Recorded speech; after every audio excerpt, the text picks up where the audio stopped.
بسم اللہ الرحمن الرحیم والمعنی ان هذا المتحدى به، اور معنی یہ ہے کہ جس کے ذریعے چیلنج کیا جا رہا ہے، مؤلف مرکب ہے من جنس هذه الحروف، ان حروف کی جنس سے، اویل مؤلف منها کذا، یا وہ جو مرکب ہے ان حروف سے اس طرح ہے۔ وقیلا، اور بعض نے کہا یہ اسماء الصور، یہ حروف تہجی صورتوں کے نام ہیں، وعلیہ اطباق الاکثر، اور اسی پر اکثر کا اتفاق ہے۔ سمیت بہا، ان صورتوں کا نام رکھا گیا ان کے ساتھ، اشعاراً، یہ بتانے کے لیے، بأنہا کلمات، کہ وہ ایسے کلمات ہیں، معروفۃ الترکیب، جن کی ترکیب معلوم ہے۔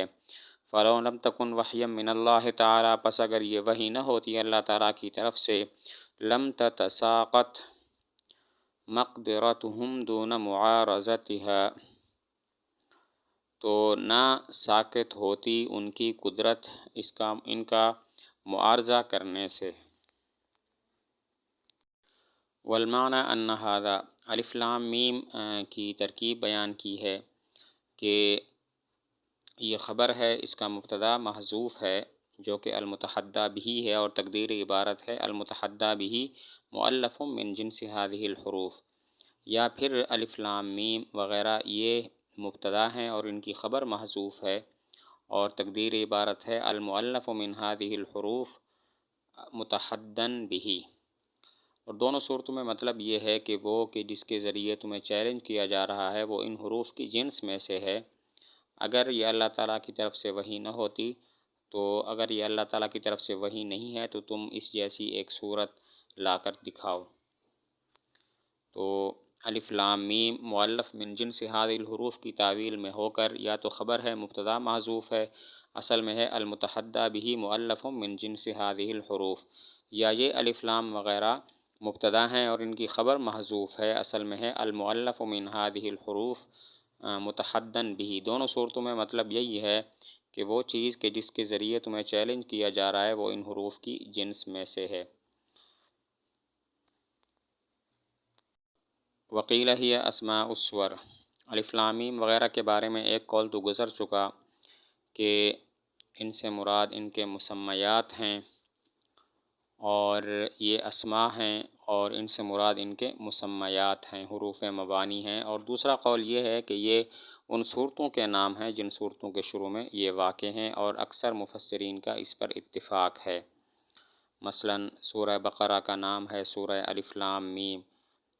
اور اسی طرح اگلی ایک صورت ہے اس کا نام ہے سورۃ الف لام میم صاد، سورہ کاف ہا یا عین صاد۔ تو ان صورتوں کا نام ان کے ساتھ رکھنے کی وجہ یہ ہے تاکہ تنبیہ ہو جائے کہ یہ ایسے کلمات ہیں جن کی ترکیب معلوم ہے، جن سے تم اپنی کلام بناتے ہو۔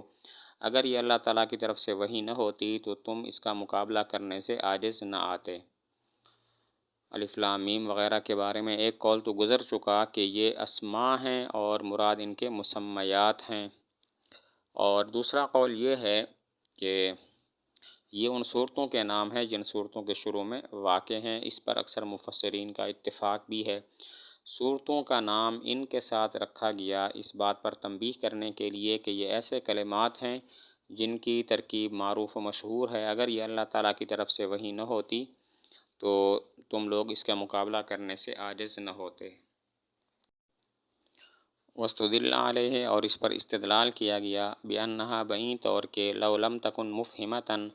اگر یہ مفہمہ نہ ہوں، کان الخطاب بہا، تو ان کے ساتھ خطاب کرنا، کالخطاب بالمہمل، یہ محمل کے ساتھ خطاب کرنے کی طرح ہوگا، والتکلم بالزنجی مع العربی، اور حبشی کے ساتھ حبشی، والتکلم بالزنجی، اور حبشی زبان میں تکلم ہوگا، مع العربی، عربی شخص کے ساتھ، ولم یکن القرآن بأسرہ بیانا، اور نہیں ہوگا قرآن سارے کا سارا بیان، وہدن اور ہدایت، ولما امکن التحدی بہ، اور البتہ ممکن نہ ہوگا اس کے ساتھ تحدی کرنا، وإن كانت مفہمۃً، اور اگر یہ مفہمہ ہوں، فإما أن يراد بها الصور التي هي مستحلها، پس یا تو مراد ان سے وہ صورتیں ہوں گی کہ جن کے شروع میں یہ ہیں، علی انها القابها، اس بنا پر کہ یہ ان کے لقب ہیں، او غیر ذالک، یا اس کے علاوہ ہوگا، والثانی باطل، دوسری صورت باطل ہے، لأنه اما ان يكون المراد،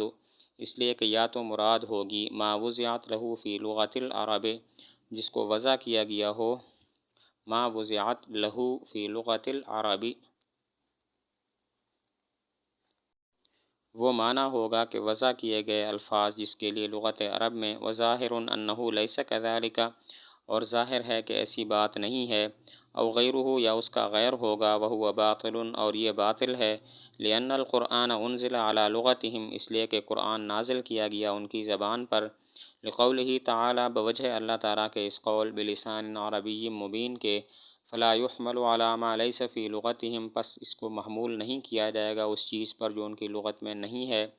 لا يقال، یہ نہ کہا جائے، لم لا يجوز، یہ جائز کیوں نہیں، ان تکون مزیدتاً کہ زائد ہوں، للتنبیہ والدلالت على انقطاع کلام، تنبیہ اور ایک کلام کے ختم ہونے پر تنبیہ اور دلالت کے لیے، و استئناف آخر، اور دوسرے کلام کے شروع ہونے پر، کما قالہ قطرب، جیسا کہ قطرب نے یہ بات کہی ہے۔ واستدل علیہ، جو کہتے ہیں کہ الف لام میم وغیرہ ان صورتوں کے نام ہیں جن کے شروع میں یہ واقع ہیں، تو ان کی دلیل یہ ہے کہ الف لام میم وغیرہ مفہمہ ہوں گے، یعنی ان کا کوئی معنی سمجھ میں آ رہا ہوگا، یا غیر مفہمہ ہوں گے۔ اگر یہ مفہمہ نہ ہوں تو پھر 3 خرابیاں لازم آئیں گی۔ نمبر 1، ان کے ذریعے خطاب کرنا ایسے ہوگا جیسے محمل کے ذریعے خطاب کرنا، اور جیسے عربی شخص کے ساتھ حبشی زبان میں خطاب کرنا جس کو حبشی زبان کی سمجھ نہ ہو۔ نمبر 2، لازم آئے گا کہ قرآن بیان اور ہدا نہ ہو، اور نمبر 3، لازم آئے گا کہ قرآن کے ذریعے تحدی ممکن نہ ہو، کیونکہ جب اس کی سمجھ نہیں ہے الف لام میم وغیرہ کی تو تحدی کرنا بھی باطل ہو جائے گا۔ اگر یہ مفہمہ نہ ہوں تو پھر 3 خرابیاں لازم آئیں گی۔ نمبر 1، ان کے ذریعے خطاب ایسے ہوگا جیسا کہ محمل کے ساتھ خطاب کرنا، اور جیسے عربی شخص کے ساتھ حبشی زبان میں خطاب کرنا جس کو حبشی زبان کی سمجھ نہ ہو، اور نمبر 2، لازم آئے گا کہ قرآن سارے کا سارا بیان اور ہدا نہ ہو، حالانکہ قرآن تو بیان اور ہدا ہے، اور نمبر 3، لازم آئے گا کہ الف لام میم وغیرہ کے ذریعے تحدی ممکن نہ ہو، کیونکہ جب ان کی سمجھ نہیں ہے تو پھر تحدی کیسے ممکن ہوگی۔ اور اگر الف لام وغیرہ مفہمہ ہوں، ان کا معنی سمجھ میں آتا ہو، تو پھر مراد صورتیں ہوں گی جن کے شروع میں یہ واقع ہے کہ یہ ان کے نام ہوں گے، یا پھر کچھ اور مراد ہوگا۔ کچھ اور مراد لیا جائے تو یہ باطل ہے، کیونکہ اگر کچھ اور مراد لیتے ہیں تو یا تو مراد معنی موضوع لہ فی لغت العرب ہوگا، یا معنی غیر موضوع لہ فی لغت العرب ہوگا۔ اگر کہیں کہ مراد معنی موضوع لہ فی لغت العرب ہے تو ایسا نہیں ہے، کیونکہ الف لام میم لغت عرب میں کسی معنی کے لیے موضوع نہیں ہے۔ اور اگر کہیں کہ مراد غیر معنی موضوع لہ فی لغت العرب ہے تو یہ بھی باطل ہے، کیونکہ قرآن تو عربی زبان میں نازل ہوا بلسان عربی مبین، ارشاد ہے، لہذا الف لام میم وغیرہ کا ایسا معنی نہیں کر سکتے جو لغت عرب میں نہیں ہے۔ اگر الف لام وغیرہ مفہمہ ہوں تو مراد یا تو وہ صورتیں ہوں گی جن کے شروع میں یہ واقع ہیں اور یہ ان صورتوں کے نام یا لقب ہوں گے، یا کچھ اور مراد ہوگا۔ اگر کچھ اور مراد ہو تو پھر مراد معنی موضوع لہ فی لغت العرب ہوگا، یا معنی غیر موضوع لہ فی لغت العرب ہوگا۔ اگر مراد معنی موضوع لہ فی لغت العرب ہو تو یہ درست نہیں ہے، کیونکہ الف لام میم وغیرہ کا لغت عرب میں کوئی معنی نہیں ہے، کوئی معنی موضوع لہ نہیں ہے۔ اور اگر مراد غیر معنی موضوع لہ فی لغت العرب ہو تو یہ باطل ہے، کیونکہ قرآن تو عربی زبان میں ہے، ارشاد ہے بلسان عربی مبین، لہذا الف لام میم وغیرہ کا ایسا معنی کرنا ٹھیک نہیں ہوگا جو لغت عرب میں نہیں ہے۔ جب ساری شکیں باطل ہو گئیں، سارے احتمال باطل ہو گئے، تو صرف ایک احتمال رہ گیا کہ الف لام وغیرہ سے مراد وہ صورتیں ہیں جن کے شروع میں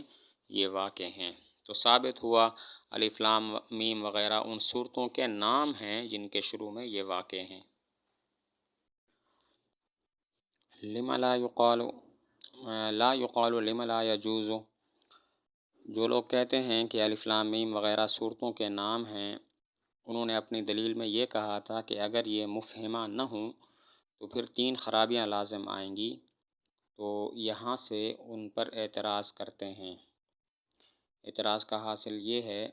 کہ اگر یہ مفہمہ نہ ہوں تو پھر ہو سکتا ہے یہ زائد ہوں، تاکہ اس بات پر تنبیہ اور دلالت ہو جائے کہ ایک کلام ختم ہو چکا ہے اور دوسرا کلام شروع ہو چکا ہے۔ جنہوں نے کہا تھا الف لام میم وغیرہ صورتوں کے نام ہیں، اور دلیل یہ بیان کی تھی کہ اگر یہ مفہمہ نہ ہوں تو پھر 3 خرابیاں لازم آئیں گی۔ تو یہاں سے ان 3 خرابیوں کا جواب ہے کہ خرابیاں لازم نہیں آئیں گی، کیونکہ ہو سکتا ہے یہ غیر مفہمہ ہوں اور زائد ہوں، تاکہ اس بات پر تنبیہ اور دلالت ہو جائے کہ ایک کلام ختم ہو گیا اور دوسرا کلام شروع ہو گیا۔